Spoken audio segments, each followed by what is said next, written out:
नमस्कार. आज आपण पाहणार आहोत कथा सिक्स्थ सेन्स. नंदिनी सगळी कामं आवरून ओट्यावर बसली होती. शाळेतून पिंकी न गोटू यायची वेळ झाली होती.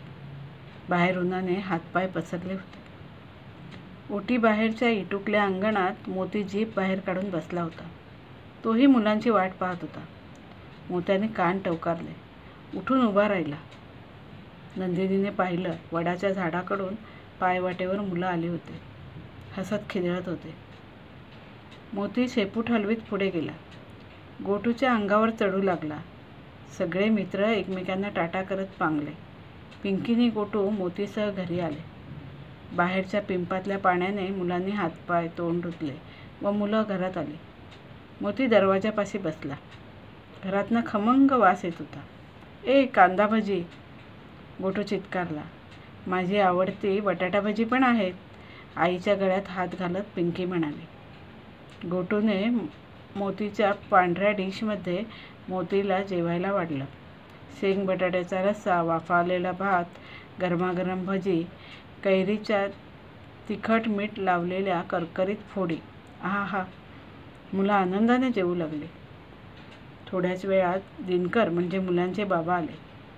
2 वर्षाची आवर्त ठेव उद्या मॅच्युअर होणार होती. त्या पैशातनं मुलांना फिरायला घेऊन जायचं त्याच्या मनात होतं. बऱ्याच वर्षांनी असं फिरायला जायला मिळणार म्हणून नंदिनी व मुलं खुश होते.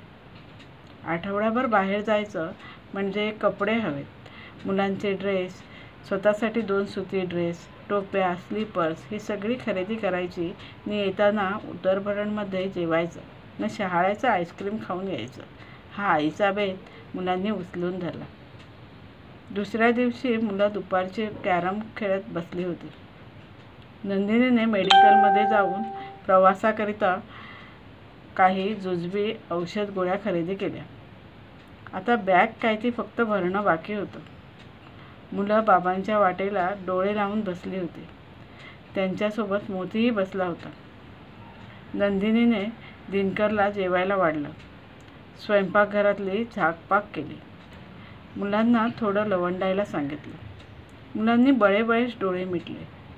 तीही दिनकरजवळ पहुडली. आणलात ना पैसे? हो, पण काय?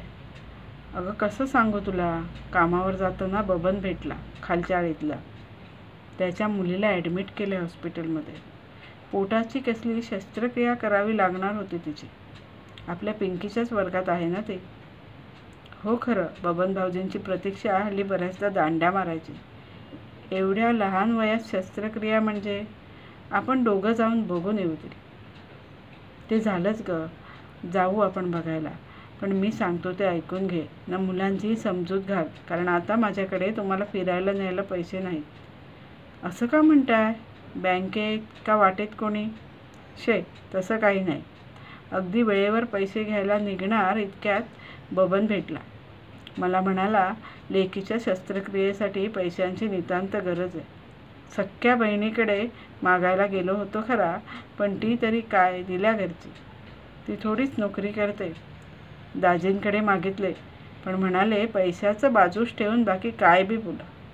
दिनकर माझे सगळे पैसे धंद्यात अडकले. नातेवाईक मंडळी ही अशी. डोकंच चालेना झालं. तितक्यात देवासारखा नजरेसमोर आलाच बघ. म्हटलं हा आपला शब्द पाडणार नाही, जरूर मदत करेल.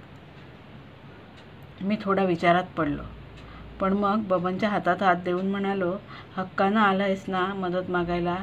कदाचित परमेश्वराला मीच योग्य माणूस वाटलो असेल तुझी मदत करायला. चल जाऊ बँकेत. मग बबनला घेऊन बँकेत गेलो. पैसे काढले आणि बबनच्या हाती दिले आणि आलो. तो बोलला, पैसे मिळाले की लवकरात लवकर फेड करतो. नंदिनीला दिनकरचा दयाळू स्वभाव ठाऊक होता. तो नेहमीच अडल्या नडलेल्यांना मदत करायचा आणि ही गरजवंत मंडळीही त्याचे पैसे त्याला वेळेवर परत करायचे. मात्र बबनबाबत ती साशंक होते. अहो, ती बबनची बायको सणासुदीला गळाभर लखलखीत सोनं घालते. हातातही 4-5 सोन्याच्या बांगड्या आहेत. बबनच्या गळ्यात दोरखंडासारखी सोन्याची चेन आणि बोटांत भरीव अंगठ्या आहेत. हे सोनं नाणं गरजेवेळी वापरलं नाही तर काय कामाचं. एखादा सोन्याचा डाग गहाण ठेवून बबन भाऊजींना सहज पैसे करता आले असते. मदत जरूर करावी, पण ती खऱ्या गरजूंना. उगा गरिबीचा आव आणणाऱ्यांना कधीच करू नये. शिवाय बबन भाऊजींनी नाना पेडणेकरांकडूनही पैसे घेतलेत म्हणे. नानांच्या वाऱ्या सुरू असतात त्यांच्या दारी. तुम्हाला जमणार आहे का असे हेलपाटे घालायला? बबन भाऊजींसारखी लोक पैसे मागताना काकुळतीला येतात आणि मागायला गेलं की इंगा दाखवतात. नंदिनीने नाराजीनेच दिनकरला सुनावलं. माझं मी बघेन काय ते. नसती भुणभुण नको लावूस, झोपू दे मला. दिनकर तिच्यावर चरपडला व कूस पालटून झोपला. अगदी 5व्या मिनिटाला घोरूही लागला.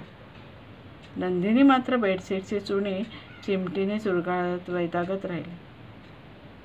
दुपार सरली तसा गोटू चुळबुळू लागला. त्याच्या लक्षात आलं बाहेर जायचं होतं खरेदीला. त्याने बाबांना उठवलं, पण बाबांनी त्याला बबन काकाची मुलगी किती आजारी आहे व त्यासाठी पैसे द्यावे लागले हे समजावून सांगितलं. पुढच्या वेळी नक्की जाऊ अशी हमी दिली. फिरायला जायचा बेत फसला म्हणून मुलं हिरमुसली. नंदिनी दुसऱ्या दिवशी मुलांना घेऊन माहेरी जायला गाडीत बसली. दिनकर सोडायला आला होता खरा, पण नंदिनी काही त्याच्याशी मनमोकळी बोलत नव्हती. गोटूच्या हे लक्षात आलं. गोटूने विचारलंच, भांडण झालंय का तुमचं? नंदिनीने मानेनेच नाही म्हणून सांगितलं. अगं मग दरवेळी आजीकडे जाताना बाबांना किती सूचना देतेस? लाईट बिल भरा, बाहेरचं खाऊ नका, इस्त्री करताना लक्ष देऊन करा, 17 सूचना. मग आजच का असं? यावर दिनकरने गोटूच्या केसांतून आपली बोटं फिरवली व म्हणाला, काही नाही रे, तुझ्या आईला थोडं बरं वाटत नाही आहे म्हणून गप्प. रागातही नंदिनीने दिनकरकडे चमकून पाहिलं. मग ती थोडंसं हसली. पिंकी म्हणाली, बघ बट्टी झाली पण यांची. गोटू यावर गोड हसला व आईला त्याने गोड पप्पी दिली. बाबांनाही दिली. मी लक्ष ठेवेन हो या दोघींकडे, तुम्ही नका काळजी करू. तुम्ही फक्त मोत्याची काळजी घ्या, गोटू म्हणाला. गावी पोहोचताच आजीने घंगाळात ठेवलेल्या ऊन पाण्याने त्यांनी न्हावून घेतला. कुठे फिरायला जाणार होतात ना? नंदिनीच्या आईने विचारताच नंदिनीने बबनला पैसे दिले त्याबद्दल सांगितले. आजी यावर काही बोलणार इतक्यात कमरेवर हात घेत पिंकी म्हणाली, अगं आई, तूच तर सांगतेस ना संकटात असलेल्यांना मदत करावी. तशी ती केली आपल्या बाबाने, त्यात बिघडलं कुठं? अगो बाई, पिंकी आमची मोठी झाली आता. बरंच कळू लागलं माझ्या नातीला. जा बरं मामासोबत नि कैऱ्या काढून आणा. ताजं करकरीत लोणचं करूया आपण. असं म्हणताच पिंकीच्या तोंडाला पाणी सुटलं. गोटू व पिंकी मामासोबत परसदारी गेले सुद्धा. त्यांचा पायरव ऐकू येईन असा होताच नंदिनीने आईला बबन भाऊजींच्या व्यवसायाबद्दल व त्याच्या बायकोकडे असणाऱ्या स्त्रीधनाबद्दल माहिती दिली. आई, त्या बबन भाऊजींनी असं 2-4 जणांकडून पैसे घेतल्याचं कानावर आलंय माझ्या. घेताना घेतात, देताना कांगावा करतात म्हणे. नंदे, तू म्हणतेस ते सगळं बरोबर, पण गोटू पिंकी आताशा आडनिड्या वयात आहेत. त्यांना कुठे एवढं कळायला? मिळतील पैसे. तू थोडक्या दिवसांसाठी आली आहेस ना, ते तिकडच्या चिंतांचं ओझं जरासं बाजूला ठेव. ओझं वाहून ते कमी का होणार आहे? नंदिनीला आईचा विचार पटला. तीही मग आईसोबत उन्हाळी पदार्थ बनवू लागली. हातावरच्या शेवया, कुरडया, नागली, पोह्यांचे पापड, भरलेल्या मिरच्या, साबुदाण्याच्या फेण्या, बटाट्याचे चिप्स, 1 का 2 उन्हाळी वाळवणाने अंगण अगदी सजून गेलं. मोत्यासारखा दिसणारा ऊन चीकही नंदिनीसोबत मुलांनी आवडीने खाल्ला. संध्याकाळला बागेत फिरायला जाऊ लागली, नाटकं पाहू लागली. आजी, आजोबा व मामानेही भरपूर आनंद उपभोगला आणि निघायचे दिवस जवळ आले. बांधाबांध सुरू झाले. नंदिनीचे वडील तिला जवळ घेऊन म्हणाले, नंदे, तुम्हाला फिरायला जाण्यासाठी मी देतो पैसे, पण घरात मुलांसमोर भांडू नका बरं. जावई बापू साधे आहेत, सांभाळून घे त्यांना, त्यांच्या कलाने घ्यावं. नंदिनीलाही आता दिनकरला भेटण्याचे वेध लागले होते. बाईचा जीवच असा ना, सासर आणि माहेर दोन्हीत गुंतलेला. नंदिनीही तशीच. निघताना आईने नंदिनीला हळद कुंकू लावून तिची ओटी भरली. नंदिनी व मुलांनी आजी आजोबांना नमस्कार केला. मामाने स्टेशनवर नेऊन सोडलं. मामालाही भाचऱ्यांना निरोप देऊन माघारी परतणं जड झालं. घरी गेल्यावर आई बाबा विचारणार असणारे नेहमीचे प्रश्न त्याला आठवले. मिळाली ना गाडी? बसली ना व्यवस्थित? आता पुढच्या उन्हाळ्याची वाट पाहत बसणं ओघाने आलंच.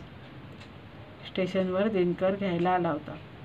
मुलांनी त्याला घट्ट मिठी मारली. घर अगदी झाकपाक ठेवलं होतं. वरण भात व बटाट्याच्या काचऱ्या करून ठेवल्या होत्या. नंदिनीने ठरवलं उगाच पैशाच्या विषयावरनं दिनकरशी अबोला धरायचा नाही. नंदिनी खुश तर सारं घर खुश. मुलांच्या शाळा सुरू झाल्या. बबनची मुलगीही आता शाळेत येऊ लागली होती. बबनची बायको मात्र नंदिनीशी बोलायचं टाळत होते. तिला बडाई मारायची फार हौस. आमच्या ह्यांनी असं केलं, आमच्या ह्यांनी तसं केलं, आमची कोंबडी दिवसाला 100 अंडी देते असं म्हणणाऱ्यातले गत. पण नंदिनीच्या वाऱ्यालाही ती फिरकत नसायची. दिवस महिने त्यांच्या वेगाने सरत होते. होता होता पुढचा चैत्र आला.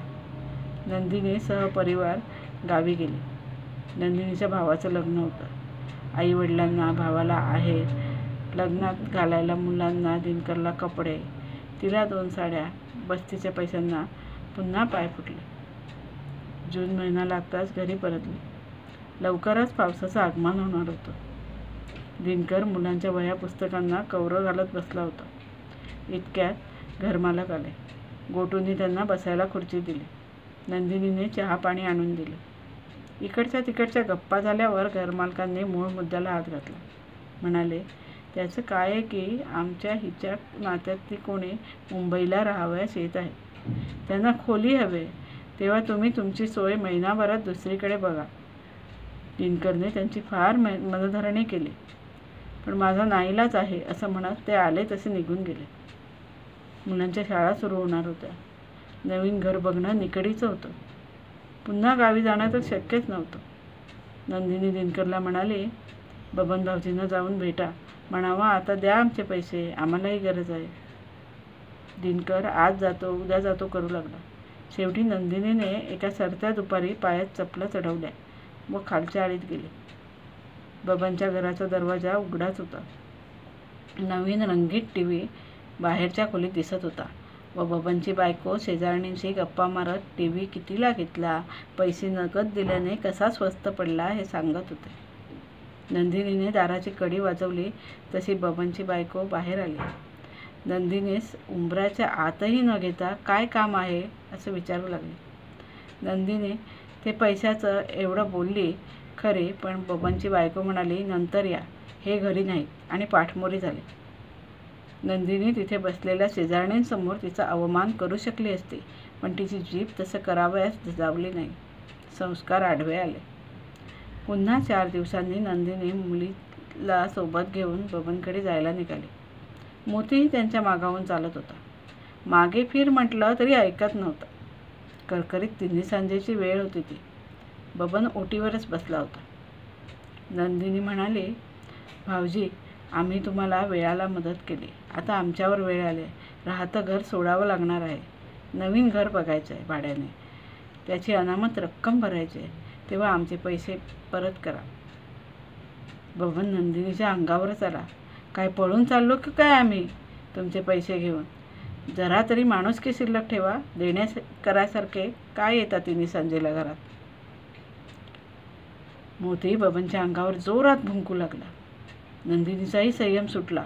भाऊजी, माझा नवरा भोळा म्हणून तुमच्या याचनेला फसला. तुम्ही तर रंगीत टीव्ही घेऊन मजा करताय. पैसे हाती येतात ज्यांच्याकडून उसने घेतले त्यांना परत करावेसे नाही वाटलं तुम्हाला? नंदिनीचा धारदार आवाज ऐकून शेजारपाजारच्या जमा झाले. या बाईमुळे आपली नाचक्की होणार हे ध्यानात येताच बबनने सूर पालटला. अहो वहिनी, तुमचा काहीतरी गैरसमज होतोय. आत्ता आणतो पैसे, असं म्हणत त्याने कपाटातून पैसे आणून नंदिनीच्या हातात जवळजवळ कोंबलेच. नंदिनी पैसे घेऊन घरी आली. आता ती नवीन घर शोधणार होते. नंदिनीसोबत गेलेल्या तिच्या मुलीला कळून चुकलं की मदत करावी, पण ती माणूस पारखून. घरी येताच पिंकी बाबांकडे धावत गेली. बाबा बाबा, आईने पैसे आणले. मोती शेपूट हलवत दिनकरजवळ उभा राहिला. गोट्या मोतीला म्हणाला, मला सांगायच्या अगोदर गेलात ना? नंदिनीने पैसे दिनकरच्या हाती दिले. पैसे कुणाकडे मागितलेस नंदू? तुला ठाऊक आहे ना मला असं उष्ण घ्यायला आवडत नाही. हो, चांगलंच ठाऊक आहे. उगीच का 10 वर्ष संसार झाला सोबतीने. हे पैसे तुमचेच आहेत, बबन भाऊजींकडून आणले मागून. त्याने दिले इतक्या सहज? ते म्हणतात ना काय की जब घी सीधी उंगली से नहीं निकलता तब उंगली टेढ़ी करनी पड़ती है. तसंच काहीच. नम्र शब्दात पैसे मागितले तर वस्सकन अंगावर आले. मग मीही आवाज चढवला. खऱ्याला भीती थोडीच असते. शेजारी पाजारी जमा झाले तसे मुकाट्याने घरातनं पैसे आणून दिले. मानलं हो नंदे तुला. आता यापुढे कुणासोबत आर्थिक व्यवहार करायचा झाला तर पहिलं तुझं मत घे. बाई माणसाला 6th सेन्स अंमळ जास्तीच असतो नाही का? होच मुळी, म्हणत नंदिनी टेचात हसू लागली. धन्यवाद.